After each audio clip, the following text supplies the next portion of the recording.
அடுத்த நாளும் ரொம்ப சந்தோஷமா தான் தொடங்கும் அப்படின்ற நம்பிக்கையோட தான் அன்னைக்கு நாங்க எல்லாரும் தூங்க போனோம். ராத்திரி 2 மணிக்கு ஒரு பயங்கரமான சத்தம். என்னன்னு எழுந்து கண்ணு திறந்து பார்க்கும்போது எங்க வீடை சுத்தி தண்ணி சூழ்ந்திருந்தது. திரும்பி என் குடும்பத்தை பார்க்கும்போது யாருமே இல்ல.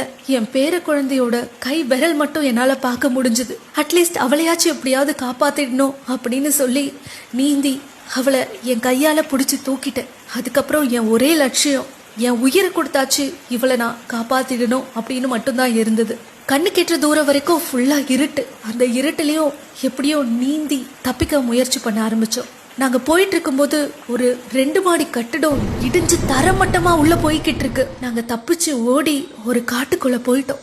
காட்டுக்குள்ள கொஞ்சம் தூரம் ஓடினதுக்கு அப்புறம் பார்த்தா எங்களுக்கு எதிரில 3 காட்டு யானை, அதுவும் ஒரு கொம்பன் யானை எங்க கிட்ட நெருங்கி வந்தது. நாங்க ஒரு பெரிய துயர்ல இருந்து ஓடி வந்திருக்கோம். தயவு செஞ்சு எங்களை எதுவும் பண்ணிடாத, என் குழந்தை எனக்கு காப்பாத்தியே ஆகணும் அப்படின்னு அது முன்னாடி கதறணும். அந்த யானைக்கு என்ன தோணுச்சுன்னு எனக்கு தெரியல.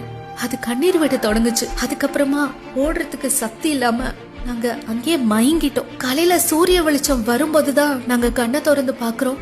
அந்த 3 யானையும் எங்களுக்கு காவலா அதே இடத்துல இருந்தது. மீட்பு குழுவினர் வந்து எங்களை கூட்டிட்டு போகும்போதுதான் அந்த யானை அந்த இடத்தை விட்டு போச்சு. இயற்கையே கண்ணீர் விட்ட நாள் தான் நிச்சயமா அது. Stand with Wayanad.